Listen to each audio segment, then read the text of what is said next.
Have you ever wondered why some people seem to get what they want in life almost effortlessly? Why certain leaders rise to power while others, just as talented, collapse the moment real pressure arrives? Why you sometimes make decisions that completely contradict your own values, and then sit there afterward asking yourself what on earth you were thinking? The answer is not luck. It is not talent. It is not intelligence. Some of the most intelligent people you will ever meet are quietly wrecking their own lives, and they cannot tell you why. The answer lies somewhere deeper. It lies in a set of forces that govern all human behavior, forces that have been operating since the first human being looked at another human being and wanted something from them. These forces do not care about your education. They do not care about your job title.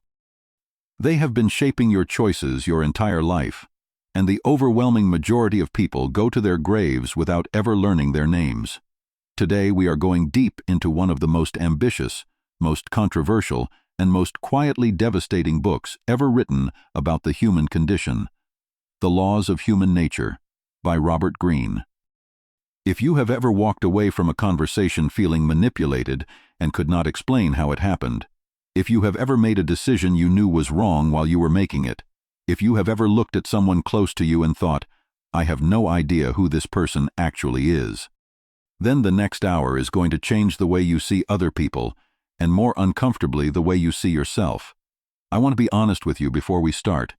This is not a comfortable book, and this is not a comfortable summary. Greene is not going to hand you a morning routine or a productivity system. He is going to hold up a mirror, and the first thing you will see in it is not other people. It is you. Let us begin. Before we get into the laws themselves, you need to understand who wrote them, because it explains everything about the way this book feels. Robert Greene is not a typical self-help author. He did not come up through academia, and he did not come up through the seminar circuit. He studied classics at the University of California, which means he spent his formative years reading Thucydides and Plutarch, watching how ancient historians dissected the behavior of powerful men. Then he went out into the world and did roughly 80 different jobs. He worked in Hollywood. He worked in journalism. He worked in construction. He was, by his own account, drifting for years, watching people operate in every kind of environment, taking notes on the games he saw being played around him.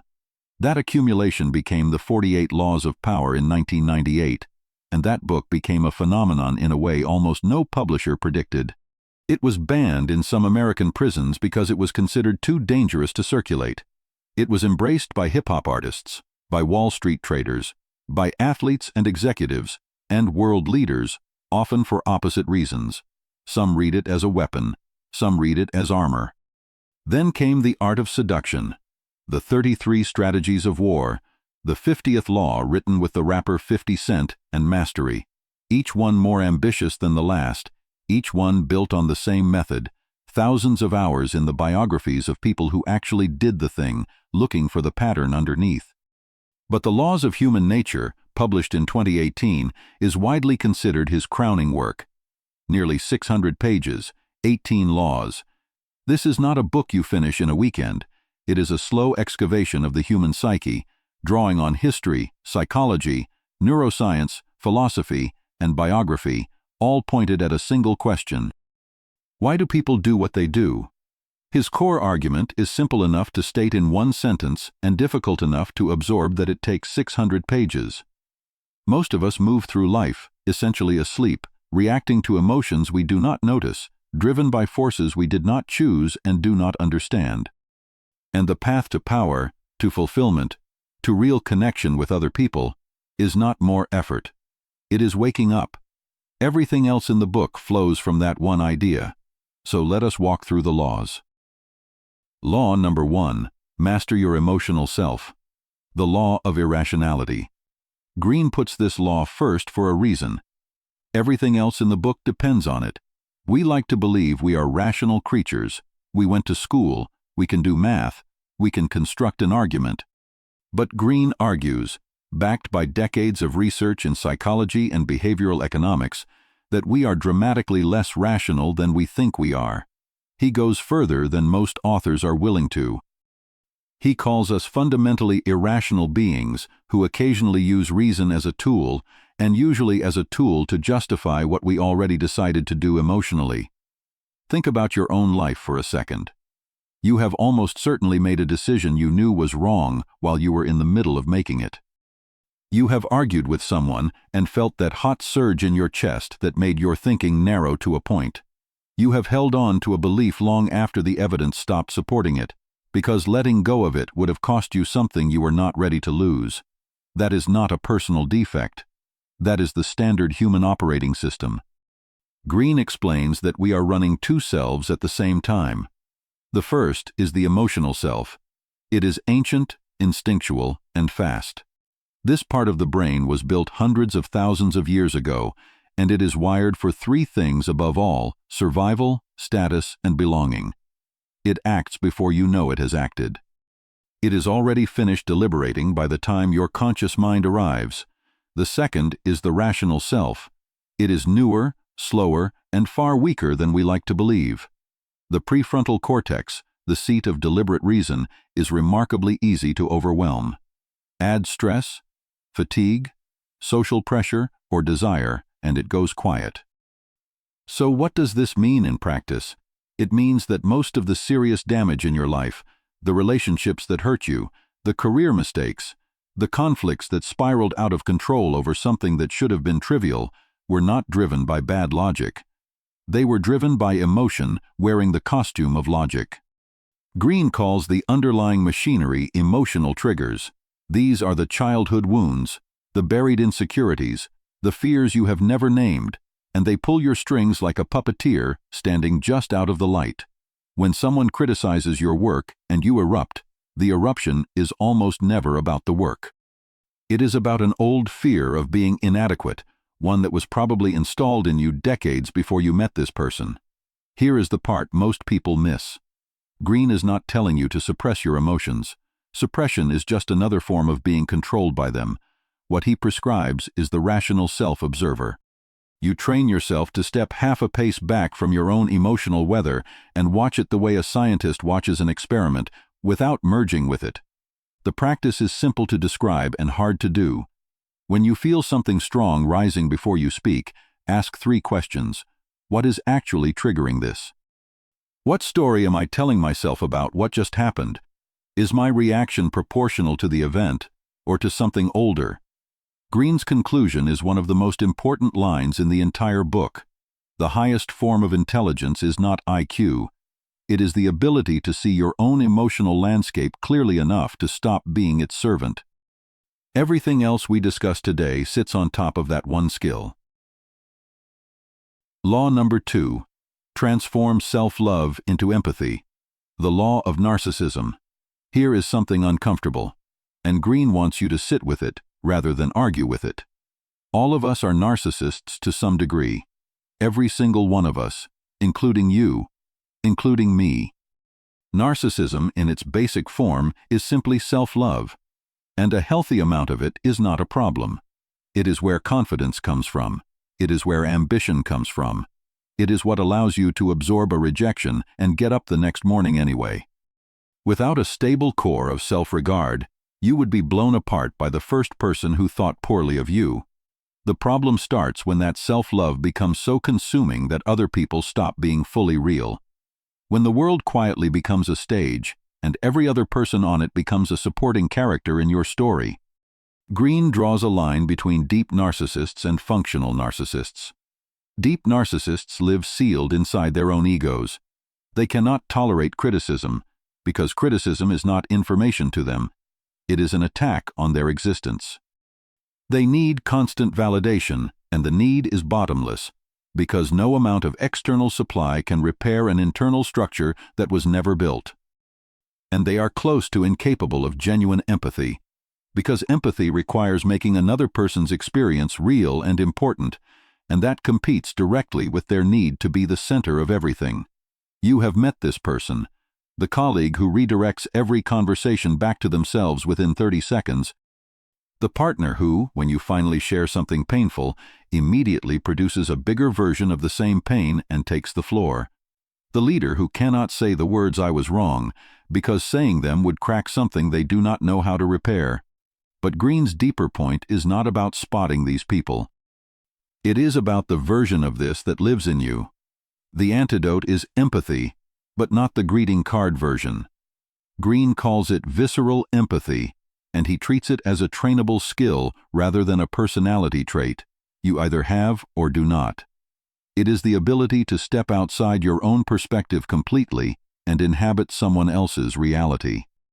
Not to intellectually acknowledge that they have a viewpoint, but to actually feel the texture of what it is like to be them, right now. In this conversation, he offers a practical exercise, and I would encourage you to try it this week. In every significant interaction, make it your quiet mission to accurately identify the other person's current emotional state. What are they feeling in this moment? What are they afraid of? What do they want that they are not saying? What history is sitting underneath the way they just phrased that sentence? Do this consistently, and something almost strange starts to happen. People open up to you at a speed you did not expect. They trust you before they can explain why. They feel seen, and being genuinely seen is so rare that people become deeply loyal to whoever provides it. The implications for leadership are enormous. The most effective leaders in history were often not the most brilliant people in the room. They were the ones who understood people at a depth no one around them could match. Abraham Lincoln is Greene's recurring example here, a man who could see into the hearts of his own enemies clearly enough to keep them useful, which is a large part of how he navigated the most divided period in American history without losing his mind or his country. Law number 3. See through people's masks. The law of role-playing. We are all actors. Every day, without deciding to, you put on a mask. You present a version of yourself built for social consumption, a persona that signals strength, or competence, or warmth, or whichever quality you have learned earns approval in the particular environment you are standing in. You have a work mask, and a family mask, and a mask you wear with old friends, and they are not the same. This is not dishonesty. Greene is clear about that. It is a fundamental feature of social life, and a person with no mask at all is not more authentic. They are simply unemployable. But we all have a public face and a private face, and the distance between them tells you an enormous amount about a person. Greene teaches you to read that gap. When you interact with someone, you are not seeing them. You are seeing the performance. Your job is to see what the performance is protecting. How? He identifies several signals worth training your attention on. Watch for micro-expressions, the brief, involuntary flashes of real emotion that cross a face for a fraction of a second before the mask reasserts itself. The flicker of irritation before the smile, the half-second of disappointment before the congratulations. Watch for mismatches between words and body. The person whose mouth says yes, while their shoulders and their hands are saying something else entirely. Listen for the two lists. What does this person consistently talk about, and what do they conspicuously never mention? The avoidance is often louder than the content. And above all, watch how they behave under pressure, when maintaining the performance becomes expensive. Fatigue, deadlines, alcohol, humiliation, and unexpected loss are all places where the mask slips, and what is underneath is the actual person you are dealing with. Greene then connects this to something that will come back later in the book. The concept of the shadow, drawn from Carl Jung. Each of us carries a dark side, a collection of impulses, fears, and desires that we repressed, because somewhere along the line we learned they were unacceptable. That material does not evaporate. It goes underground, and it surfaces sideways. It comes out in sudden outbursts that seem disproportionate. It comes out in who we are irrationally drawn to and who we are irrationally repelled by. It comes out in the causes we champion with a fervor that is just slightly too intense. This is why the person who is most aggressively moralistic about a specific vice is so often privately struggling with that exact vice. It is why the person who cannot stop condemning weakness in others is usually haunted by their own. That is not hypocrisy in the ordinary sense. That is the shadow doing its work. So the application here is twofold. First, Develop the skill of reading the real person underneath the social performance, which will make you a dramatically better negotiator, communicator, and judge of who to let close to you. And second, do the harder work of mapping your own shadow, because your blind spots are your single greatest vulnerability, and everyone around you can already see them. Law number 4. Determine the strength of people's character. The law of compulsive behavior. Of every skill you will ever develop, the ability to accurately judge character may be worth the most. Think about what a mistake here actually costs. The wrong business partner, the wrong mentor, the wrong person to marry. These are not small errors that get corrected in a quarter. They cost years of your life, enormous emotional damage, and sometimes everything you have built. Almost no one is systematically taught how to do this, and most people substitute a gut feeling formed in the first 10 minutes. Greene argues that character is destiny. Who a person actually is, the deep patterns of how they think, how they respond under stress, how they treat people when there is nothing to gain, shapes the course of their life more than any circumstance or opportunity that comes along. And here is the insight that makes the whole thing usable. Character is remarkably consistent over time. People repeat their patterns. The person who betrayed a friend for personal advantage at 25 will find a reason to do it again at 45, and the reason will sound perfectly justified both times. The person who responds to pressure with blame and denial will do it again and again, no matter how sincerely they promise otherwise. Sincerity is not the issue. The pattern runs deeper than intention. Greene calls these compulsive behaviors the moves a person returns to unconsciously, and he considers them the most reliable indicators of character precisely because they are not chosen, they are not part of the performance, they are the machinery underneath it. So here is what to watch for. Look at how someone handles failure. Do they reflect and adapt, or do they immediately locate someone to blame? Look at how they treat people who can do nothing for them. The assistant, the server, the stranger who needs something. Look at how they behave when they are frustrated and think no one important is watching. Look at the pattern across their past relationships, not the details of each story, but the recurring shape of how each one ended.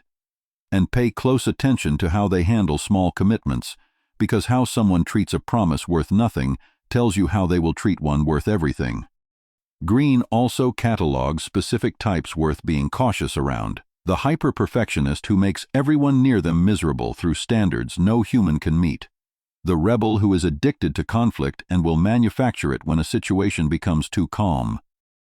The passive-aggressive, too fearful to express hostility directly, who instead undermines you through delays, forgotten details, and jokes that are not quite jokes.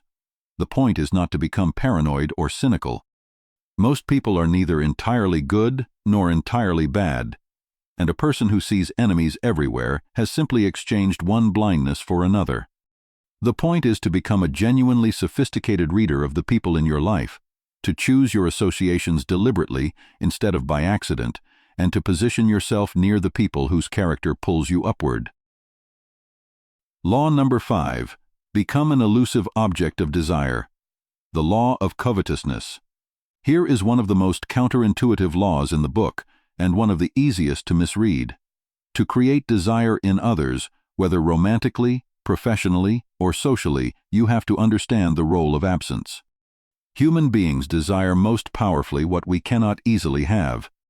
When something is abundant, always available, and permanently present, we stop seeing it. Our attention is built to register change and scarcity, not steady supply. When something is slightly out of reach, uncertain, not fully known, our imagination goes to work filling the gaps, and imagination is far more seductive than reality ever manages to be. Greene traces this through history, through art, through the mechanics of political power. The most magnetic figures across the centuries understood this instinctively. They never made themselves completely available. They maintained a degree of mystery. They cultivated the impression of depth that had not yet been fully explored, and that impression made people want to keep exploring.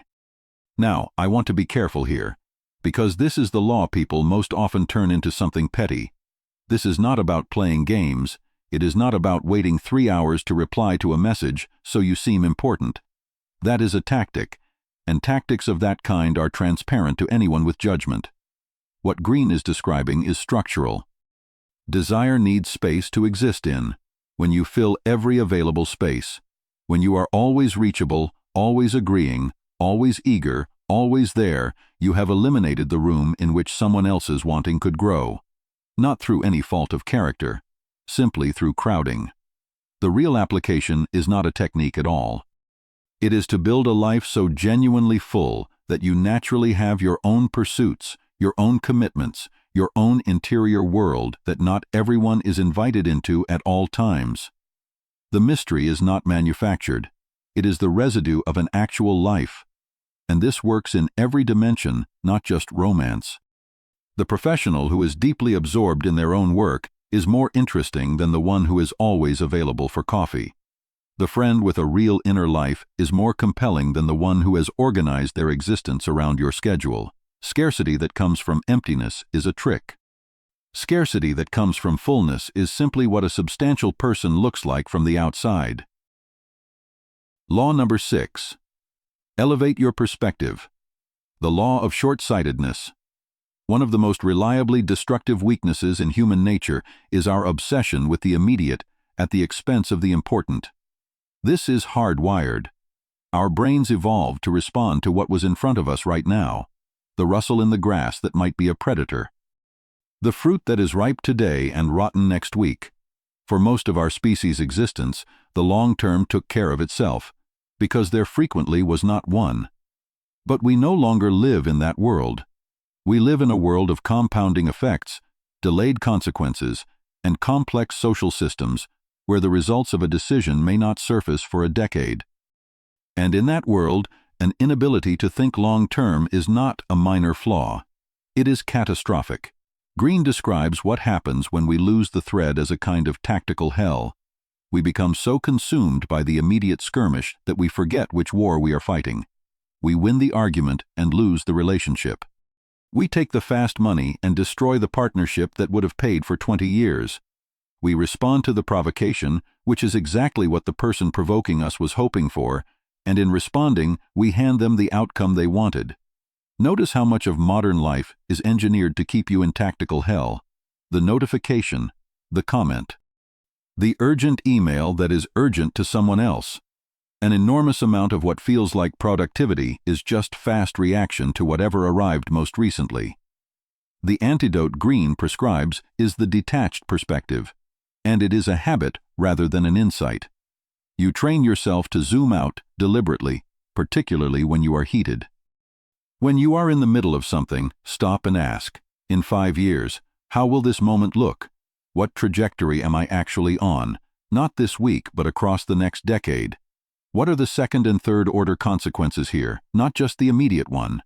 Who benefits if I react the way I am about to react? Greene contrasts two figures to make the point. Napoleon, for all his genius, gradually became a victim of his own short-sightedness, making increasingly reactive decisions as his empire outgrew his ability to hold it in his head. Lincoln, by contrast, kept his eye on a horizon that almost nobody around him could see, and he absorbed staggering short-term pain, humiliation, and criticism in the service of a long-term vision that reshaped a nation. The difference between them was not intelligence, it was time horizon. Law number 7. Soften people's resistance by confirming their self-opinion. The law of defensiveness. If you take one practical tool away from this entire hour, let it be this one, because it will change your ability to move people almost immediately. People do not respond well to feeling judged, lectured, or corrected. When you challenge someone's beliefs or their sense of who they are directly, they do not become curious. They close. They dig in. They start assembling counter-arguments while you are still talking. Greene calls this the law of defensiveness, and it runs far deeper than ordinary stubbornness. At the core of every human being there is a narrative, a story about who we are. In that story, we are the protagonist. We are fundamentally good. We are reasonably intelligent. We are doing our best under difficult circumstances. Whatever the specific content, that story is load-bearing. It is what allows a person to get out of bed. When you threaten that narrative, even accidentally, even with something factually true, you trigger something closer to an existential alarm than an intellectual disagreement. And people will defend their self-image with far more energy than they will defend nearly anything else they own. Every skilled influencer in history has understood this and worked with it instead of against it. Rather than attacking the defenses, they found ways to make the other person feel understood, validated, and secure. Because a person who feels secure has no reason to guard the gate. Greene offers a three-part framework. First, before you attempt to change anyone's mind about anything, make them feel genuinely heard. Not the technique of reflective listening performed at someone. Actually understand their position well enough that you could argue it yourself. People can tell the difference immediately. Second, frame your idea not as a correction to what they currently believe, but as an extension of something they already value. You are not asking them to abandon their position, you are showing them where their own position leads. Third, appeal to their self-interest and understand that self-interest is not only material. Show them how what you are proposing is consistent with who they already believe themselves to be. Give them a way to change that costs them nothing in identity. The applications here are everywhere: parenting, management, sales, negotiation, any conversation in which you need someone to move. And the deeper lesson is that the most effective leaders are almost never the ones who win through force or superior argument. They are the ones who make people feel so understood that those people freely choose the direction the leader had in mind all along. Law number 8. Change your circumstances by changing your attitude. The law of self-sabotage. This may be the most personally confronting law in the book, because it asks you to accept something that almost nobody wants to accept. A significant portion of the problems in your life are not happening to you, they are being generated by you. Not consciously, not deliberately, but through the lens you look through your assumptions about how people are, through your habitual emotional responses, you are constantly shaping a reality that confirms what you already believe about yourself and the world. Greene calls this the self-fulfilling dynamic, and once you see it, you cannot unsee it. If you believe at a deep level that people cannot be trusted, you will behave in ways that produce untrustworthy behavior in others. You will be guarded, controlling, and suspicious, and you will drive away the people who were genuinely trustworthy until only the ones who confirm your theory remain. And you will call this experience. If you believe that success belongs to other people and not to you, you will find creative and utterly unconscious ways to sabotage yourself right at the threshold. You will miss the deadline, you will pick the fight, you will fail to send the email. And afterward, you will construct a perfectly reasonable explanation involving timing, or circumstances, or someone else's failure. The psychologist Alfred Adler, one of Greene's key sources here, described this as a neurotic lifestyle. We arrange our entire lives around our wounds, and then we experience the predictable consequences of that arrangement as bad luck rather than as authorship. The way out requires something most people avoid their whole lives, which is honest pattern recognition applied to yourself. So ask the uncomfortable questions. What keeps recurring? What outcome do I somehow keep producing, even when the circumstances are completely different? If 3 jobs have ended in the same kind of conflict, the explanation is not 3 difficult bosses. If every relationship has collapsed in the same shape, the common element is not a run of unfortunate partners. And I want to be careful about how this lands, because this is not an invitation to blame yourself. It is the opposite. This is the most liberating idea in the book. Blame is backward-looking and useless. Authorship is forward-looking and powerful. What you are creating, you can change. The moment you genuinely see that your attitudes are generating your circumstances, you stop being a passenger, you become the person holding the pen. Law number 9. Confront your dark side. The law of repression. This chapter draws heavily on Jungian psychology, and it is, in many ways, the most psychologically sophisticated section of the book. Beginning in early childhood, every one of us learns to repress parts of ourselves, impulses that got punished. Emotions that were not welcome in our particular household. Desires that we were taught to feel ashamed of. We do not process these parts. We push them down into the unconscious. And what accumulates there is what Jung called the shadow. The critical thing to understand is that the shadow does not stay quiet. Repressed material does not dissolve. It goes underground and finds other exits.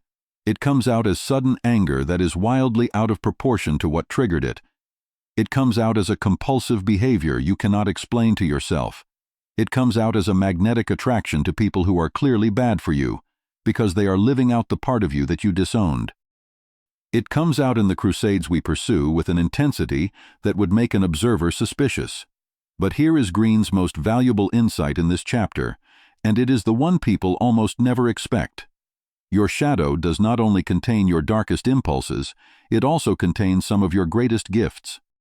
Most people repress far more than their aggression and their selfishness. They also repress their ambition, because ambition was called arrogance. They repress their creativity, because it was called impractical. They repress their sensuality, their intensity, their willingness to want things loudly, because at some point those qualities got them punished or laughed at. All of that goes into the same basement. So the work of confronting your shadow is not the work of managing a monster, it is the work of becoming whole. It means reclaiming the disowned parts, not to indulge them without limit, but to bring them into conscious control, and this is the paradox worth sitting with.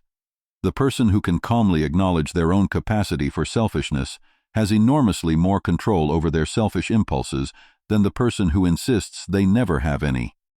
What you can see, you can steer. What you deny operates freely. Greene returns to Lincoln here, a man who openly acknowledged his own ambition, his occasional ruthlessness, his talent for political calculation. Precisely because he could see those qualities in himself without flinching, he was able to deploy them deliberately in service of something larger, instead of being run by them the way most leaders are. Law number 10. Beware the fragile ego. The law of envy. Envy may be the most universally experienced and least openly admitted emotion in human life. Nobody says it out loud. Nobody posts about it. It is too shameful, too small, too revealing of exactly the insecurity we are trying to hide. And yet Greene argues that envy drives an extraordinary share of human behavior, far more than we are willing to admit. It drives gossip. It drives political movements. It drives business decisions, dressed up in the language of strategy. It drives the quiet, deniable sabotage of colleagues and friends who are doing a little too well. What makes envy so corrosive is that it operates through proximity. We do not envy the billionaire or the celebrity because they are not in our comparison set. We envy the neighbor, the sibling, the former classmate, the colleague who got the promotion we thought was ours. Envy is a local emotion, and that is what makes it so poisonous to the relationships that matter most. Greene teaches two things here. The first is how to recognize envy in other people, because seeing it explains behavior that otherwise makes no sense. When someone subtly undermines your success, questions your credentials in a friendly tone, offers congratulations that land like a small insult, or simply becomes strangely cold after something good happens to you, envy is usually the hidden driver. Watch especially for the moment when a relationship changes right after your circumstances improve. That is the tell. The second, and far more important, is how to recognize and manage envy in yourself. Unacknowledged envy is genuinely dangerous. It distorts your judgment. It makes you reactive and small. It quietly poisons your relationships and your creative work, and it is almost impossible to spot from the inside because it always arrives disguised as a principled objection. The antidote Greene prescribes is a conversion process. Turn envy into admiration, and admiration into inspiration. When you feel that particular sting, do not suppress it and do not act on it. Get curious about it instead. Ask, what quality in this person am I actually reacting to? What does this tell me about something I want and have not admitted wanting? Could this person function as a model rather than a threat? That is not a small adjustment. It is a fundamental reorientation of how you relate to other people's success, and it is one of the clearest markers of emotional maturity there is. Law number 11. Know your limits. The law of grandiosity. History is littered with the wreckage of people who forgot this one. People who rose high, tasted real success, and then became intoxicated by their own legend, who began to believe that their success was evidence of their invincibility rather than a combination of skill, timing, and luck, who concluded, slowly and without ever noticing the moment it happened, that the rules governing ordinary people no longer applied to them. The ancient Greeks had a word for this, hubris, and they understood with remarkable precision what it produced, nemesis, the fall that arrives after the overreach, arriving not as bad luck, but as a consequence. Greene traces the pattern through dozens of historical cases: Alexander, Napoleon. A long list of figures with genuine, undeniable genius who eventually crossed the invisible line between confidence and self-delusion, and who then made exactly the kind of catastrophic strategic error that they would have identified instantly in someone else 10 years earlier. So what causes it? This is the uncomfortable part. Success itself is the cause. When we succeed, we get positive feedback, and that feedback does something specific to us. It reinforces our belief in our own judgment. Confidence grows, which is fine. But then the sense of our own specialness grows too, and gradually, invisibly, we begin to disconnect from reality. We stop listening to advisors because they have been wrong before and we have been right. We stop stress testing decisions because our instincts have a track record. We stop asking whether we might be wrong because for a while now we have not been. Notice that every one of those steps feels reasonable at the time. That is what makes grandiosity so difficult to catch. Greene's preventative is what he calls realistic humility. This is not the false modesty of someone who cannot accept their own accomplishments, which is its own dysfunction. It is the accurate recognition that you are fallible, that your judgment has a failure rate, and that luck contributed considerably more to your success than your memory will admit. The practical version is a habit, and it is a strange one. Whenever you feel most certain, most elevated, most untouchable, treat that feeling itself as data. That sensation of invincibility is not a report on your strength. It is a warning light on the dashboard, and it is telling you that this is precisely the moment to slow down and check your assumptions. Law number 12. Reconnect to the masculine or feminine within you. The law of gender rigidity. This is one of the more nuanced laws in the book, and one that requires a little care in how we discuss it. Greene's argument, drawing from Jung and from anthropology, is that every human being contains both masculine and feminine energies, and that these are psychological qualities rather than statements about biology or identity. They are polarities that exist inside everyone. Masculine energy, as Greene defines it, is associated with action, assertion, analytical thinking, directness, and the drive to push outward into the world and understand it. Feminine energy is associated with receptivity, intuition, emotional intelligence, patience, and the capacity to connect, to nurture, and to hold complexity without forcing it into a resolution. The problem, Greene argues, is that culture pushes each of us to develop only one set and suppress the other, and it starts absurdly early. Men are encouraged to overdevelop the assertive, analytical side and to bury the rest, their empathy, their emotional range, their capacity to simply receive rather than act. Women are frequently encouraged to overdevelop the relational and receptive qualities and to suppress their assertiveness, their ambition, their willingness to be direct. The result, in both directions, is an incomplete human being who has been cut off from roughly half of their available power, and who then finds themselves helpless in exactly the situations that require the missing half. The brilliant analyst who cannot read a room, the deeply intuitive person who cannot make a decision and hold it.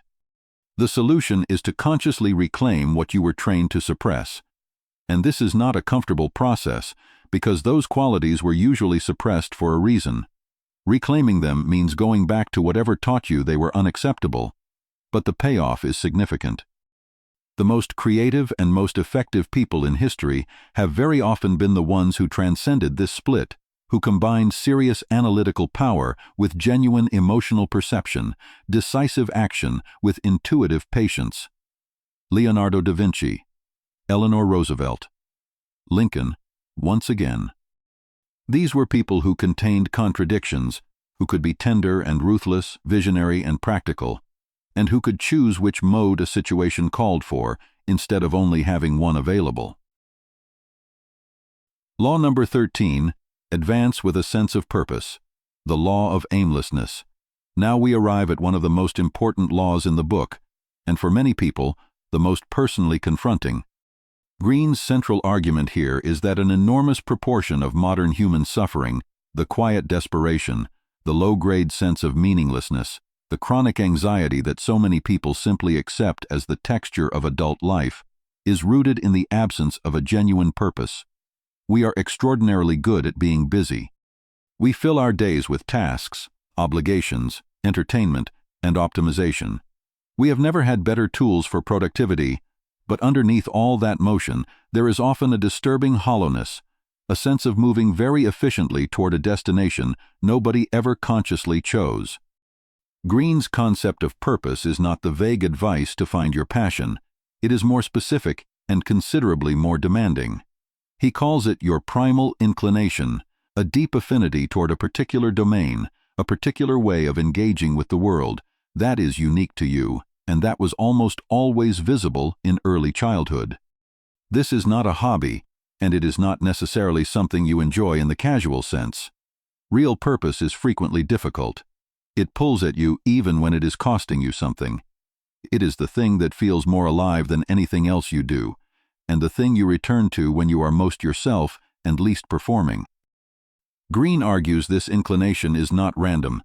It is the expression of your particular configuration of strengths, sensitivities, and tendencies, and when you organize your life around it, when you let it become the thing that decides what you say yes and no to, the effects are not subtle.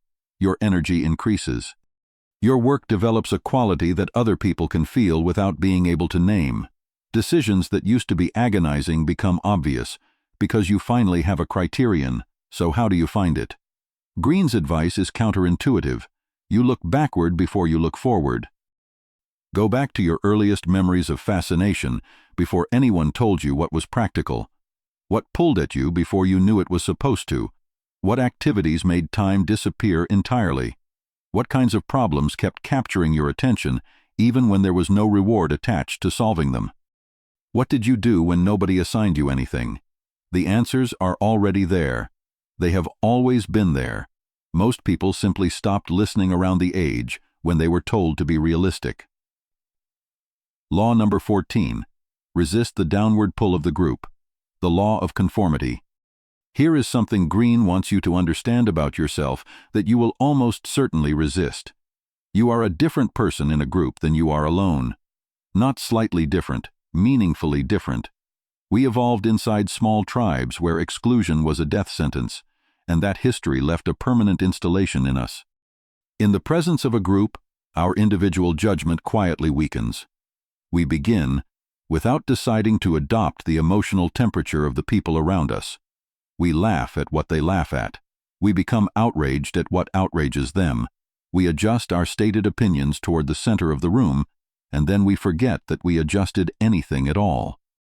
Greene calls this the court dynamic, borrowing from the royal courts of history, where survival depended less on competence than on reading the political weather correctly. Every organization you have ever worked in is a version of that court. There is an official structure printed on an org chart, and there is a real structure made of alliances, resentments, and unspoken rules, and the two are never the same. The particular danger is that groups tend to pull people downward rather than upward.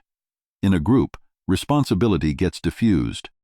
Individuals do things they would never do alone, because nobody feels like the author of the outcome. Standards drift toward whatever the least demanding member will accept, and the person who raises an objection pays a social price, so the objections stop being raised long before the problems stop existing. Watch for the specific symptoms. When did you last hear a genuinely dissenting opinion in a meeting? When did you last change your mind because of something said in a group rather than something you thought about alone? When did a decision get made that nobody in the room actually supported individually? Greene is not telling you to become a contrarian. Reflexive opposition is just conformity with the sign flipped, and it is equally unfree. He is asking for something harder. Maintain what he calls inner independence. You participate in the group. You are pleasant. You are useful. You do not announce your separateness, because announcing it is a status move rather than an act of independence.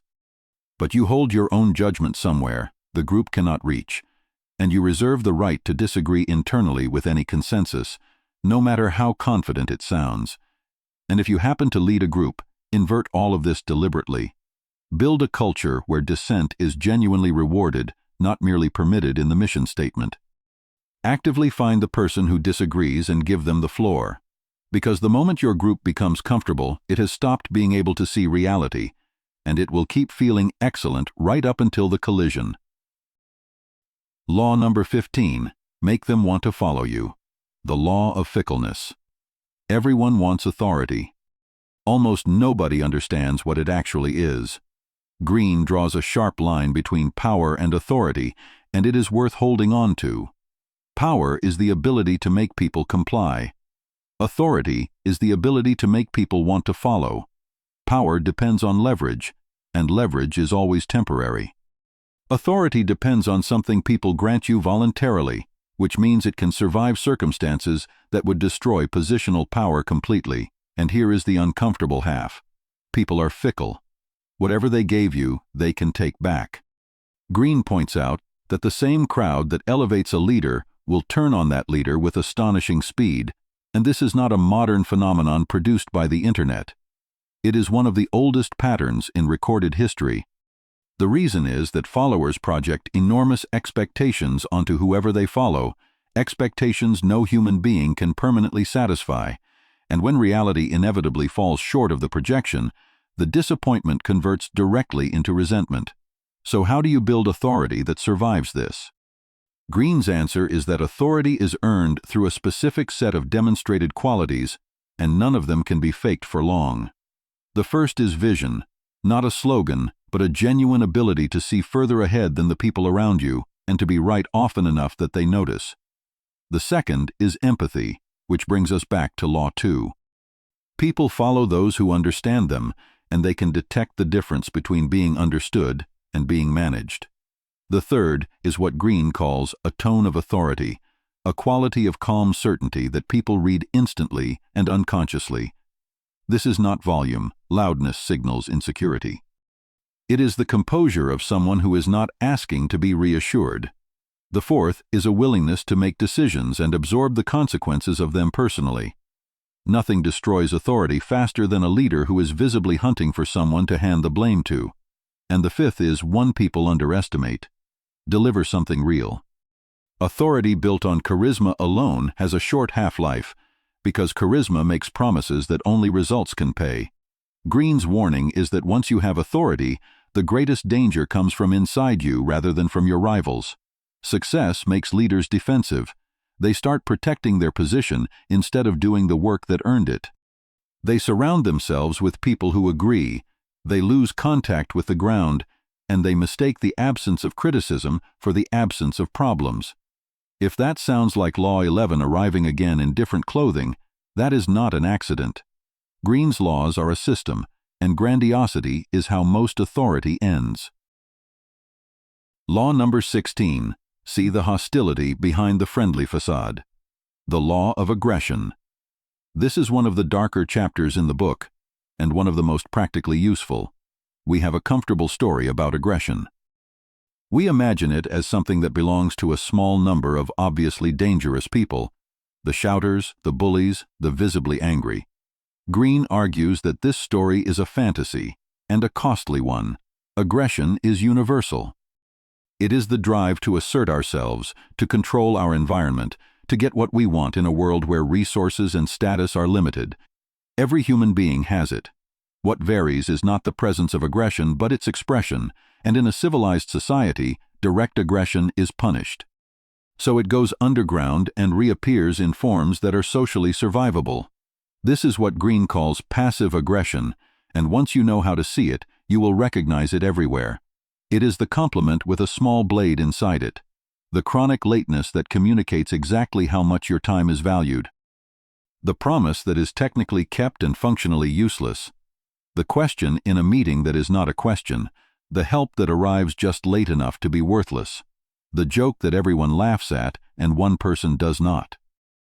Greene also identifies what he calls chronic aggressors, people whose entire relationship with the world is organized around control and dominance, though it is often beautifully packaged.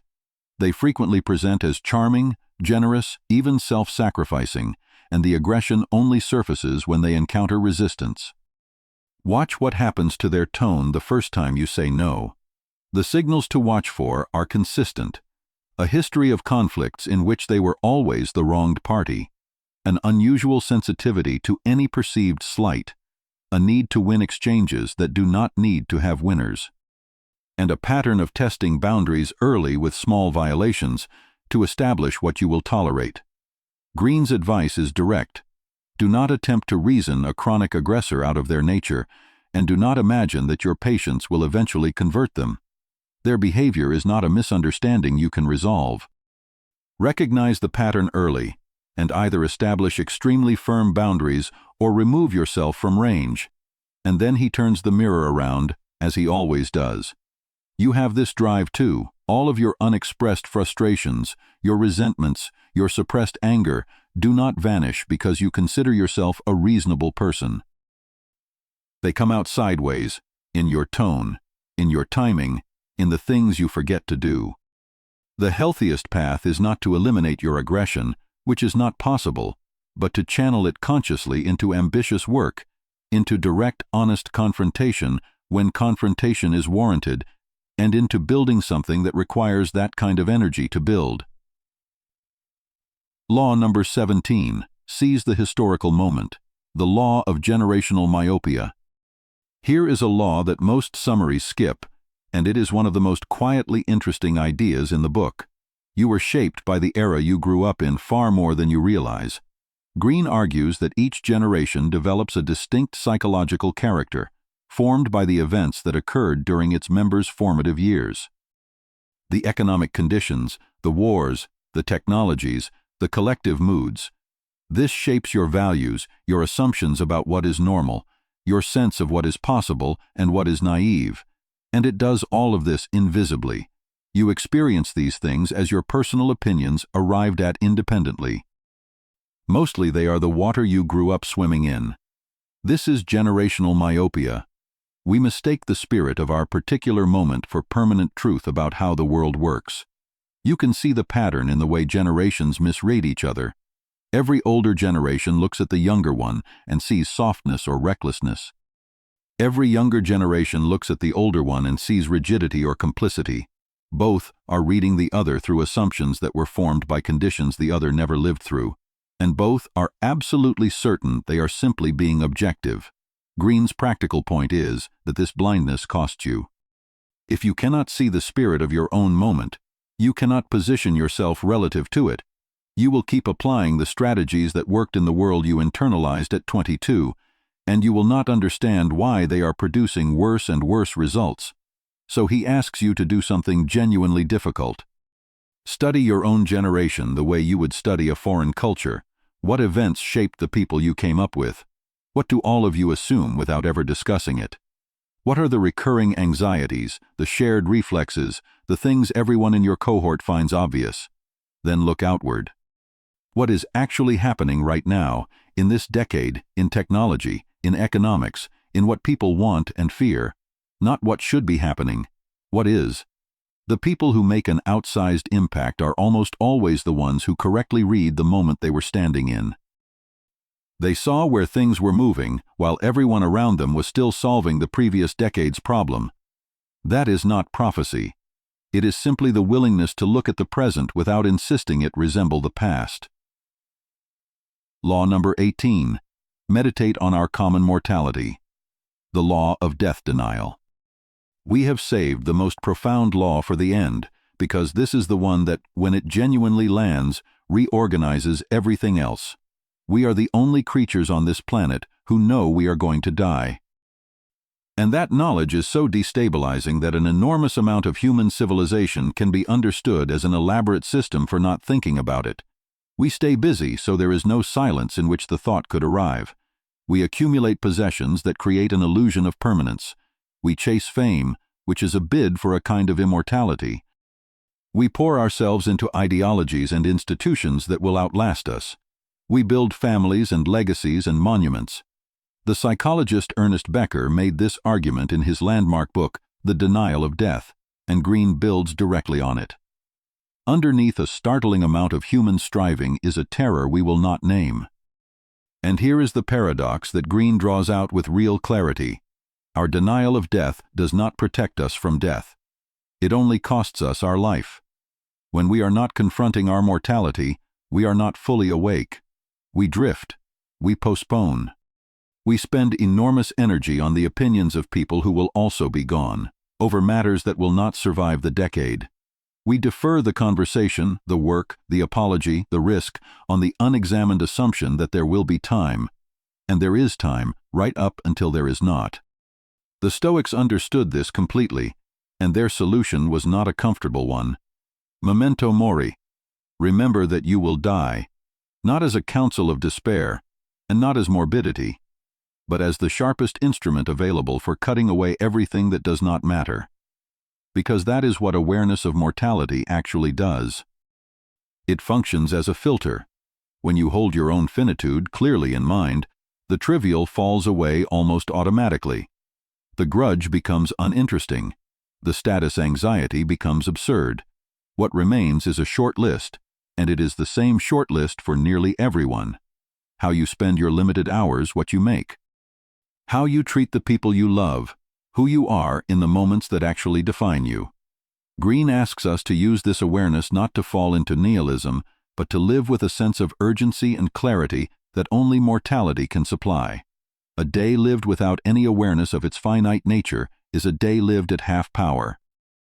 A decision made without the understanding that your time is limited is a decision made with too little weight behind it. And there is one more thing here that is easy to miss.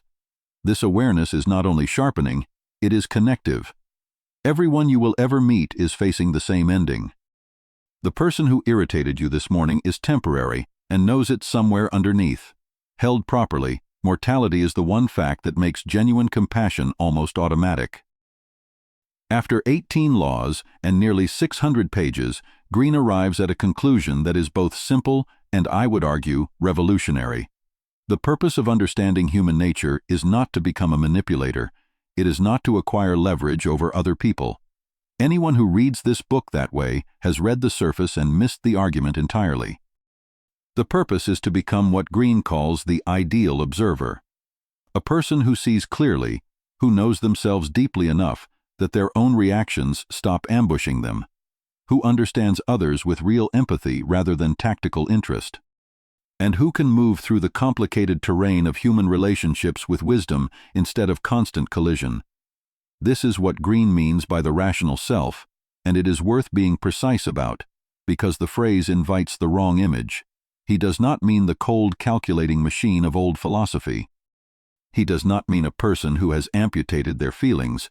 He means the integrated human being, someone who has done the difficult work of self-knowledge, who has met their shadow instead of denying it, who has built real empathy instead of performing it, and who has aligned their life with something they actually chose. And notice the structure of the whole book once you step back from it. The laws are not a catalog of human weakness. Every single one is a description of a mechanism, and every mechanism can be reversed once you can see it operating. When you understand why people are irrational, you gain the option of being more rational. When you understand your own narcissism, empathy becomes a choice rather than an accident. When you can see your compulsive patterns, you can finally interrupt them. When you can identify the shadow, you can reclaim what is valuable inside it. When you accept your mortality, you can begin to actually live. That is the highest application of Greene's work. Not to exploit these laws in other people, but to transcend them in yourself. I will tell you something about this book that I think is genuinely true. You will read it differently at different points in your life. At 20, it lands like an initiation, a cold, clear look at how the world actually operates behind the story you were told. At 30, it reads like a navigational map for career and relationships. At 40, it tends to read like a mirror, and it shows you patterns you have been living inside for years without ever once seeing them from the outside. Whatever stage you are standing in, I cannot recommend it highly enough. It is not an easy read, and it is not meant to be. Greene demands something from you. He asks you to look honestly at yourself and at the people you love. He asks you to surrender some genuinely comfortable illusions, but what he offers in exchange is one of the rarest things available to a human being: actual understanding of yourself and of everyone around you. If this added something to how you see the world, consider giving it a like and sharing it with someone who might need it. Subscribe for more deep dives into the books and ideas that genuinely change how people see things. And leave a comment. Which of these laws hit hardest for you? Which one made you uncomfortable? I read every comment, and I would honestly love to know. Until next time, keep questioning, keep growing, and remember, the unexamined life is not worth living.